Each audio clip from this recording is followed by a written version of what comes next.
नमस्कार मित्रों, मैं आचार्य घनश्याम तिवारी पुनः एक बार आप सभी का स्वागत करता हूं। मित्रों, भाग दौड़ भरी जिंदगी में हर व्यक्ति को जीवन में कई बार यात्राएं करनी पड़ती हैं। पूरी जिंदगी का सफर आते जाते ही गुजर जाता है। कोई बस की यात्रा करता है तो कोई ट्रेन की यात्रा करता है तो कोई हवाई जहाज की यात्रा करता है।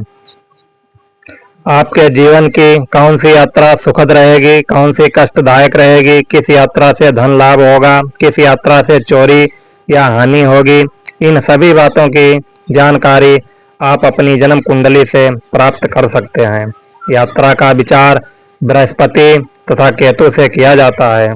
सामान्य तौर पर बृहस्पति द्वारा हवाई यात्रा, चंद्रमा से समुद्री यात्राएं तथा शुक्र से थल यात्राओं का विचार होता है। आमतौर पर केतु के द्वारा यात्रा संबंधी सभी उपक्रमों का पता चलता है। अपनी जन्म कुंडली में केतु को देखकर यह पता लगा सकते हैं कि यात्रा कब कैसी होगी।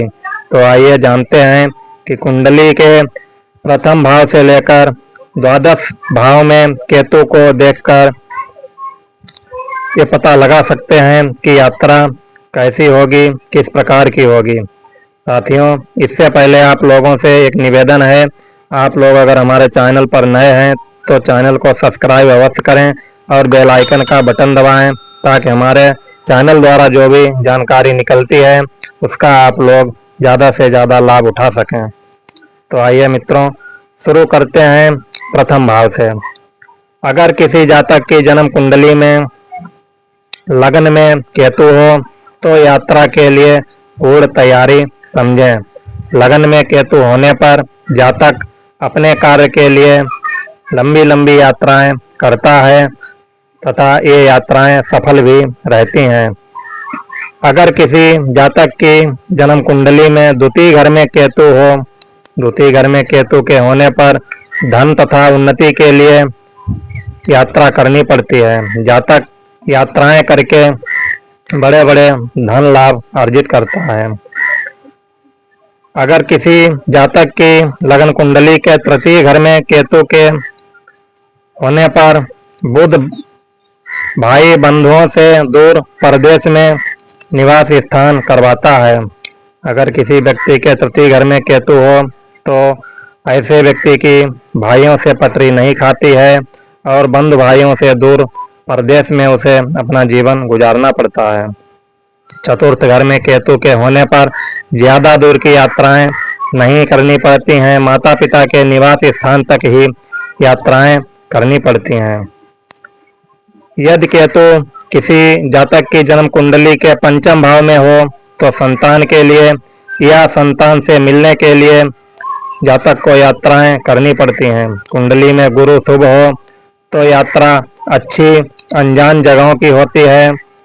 अगर किसी व्यक्ति की जन्म कुंडली में छठे घर में केतु के होने पर रोग ऋण और शत्रु के कारण यात्राएं करनी पड़ती हैं तथा पूर्ण तैयारी करके यात्राएं कई बार रद्द भी हो जाती हैं।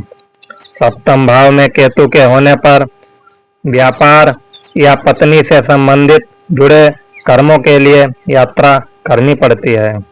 अगर किसी व्यक्ति की लगन कुंडली के अष्टम घर में केतु हो तो किसी गुप्त काम के लिए यात्रा करनी पड़ती है तथा यात्रा कष्टदायी भी होती है।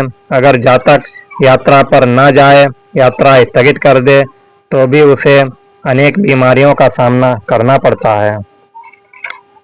अगर किसी व्यक्ति की जन्म कुंडली के नवम भाव में केतु हो तो तीर्थ यात्राएं करनी पड़ती हैं। आध्यात्मिक कार्यों से जुड़ी हुई यात्राएं जातक करता है। ये यात्राएं मंगलकारी होती हैं तथा परिणाम अच्छे होते हैं। यात्रा से जातक अपना भाग्योदय करता है। दसम भाव में केतु बिना समय के यात्राएं कराता है। सरकारी नौकरी, सत्ता से लाभ के लिए जातक यात्राएं करता है। यदि कुंडली में शनि शुभ हो तो जातक को 2 गुना लाभ होता है और शनि यदि अशुभ हो तो जातक को हानि उठानी पड़ती है। एकादश भाव में केतु की उपस्थिति होने से यात्रा का क्षणिक योग बनता है। मगर यह संभव नहीं कि यात्रा हो। अक्सर यात्रा का योग बनने के बाद यात्रा रद्द भी हो जाती है। अगर किसी व्यक्ति की द्वादश भाव में केतु बैठा हुआ हो, 2 और 6 के शुभ होने पर अच्छी यात्रा के योग बनते हैं। अगर किसी व्यक्ति के 12वें भाव में केतु हो तथा द्वितीय और 6ठे भाव में शुभ ग्रह बैठे हों और कुंडली में गुरु भी अच्छा हो तो विदेश की जातक यात्रा करता है और यात्रा से उसे लाभ भी होता है। शुभ यात्रा के लिए जातक यात्रा पर जाने से 15 दिन पहले काले कुत्ते को दूध पिलाए। शुभ यात्रा का योग बनेगा तथा यात्रा करने में कोई विघ्न या अनिश्चितता नहीं आएगी। जातक को यात्रा से लाभ होगा। जानकारी अगर आप लोगों को पसंद आए तो इसे शेयर भी करें। हर व्यक्ति यात्रा करता है ताकि सबको यह लाभ प्राप्त हो सके। और हमारे चैनल को सब्सक्राइब करना बिल्कुल ना भूलें। राधे राधे, धन्यवाद, नमस्कार।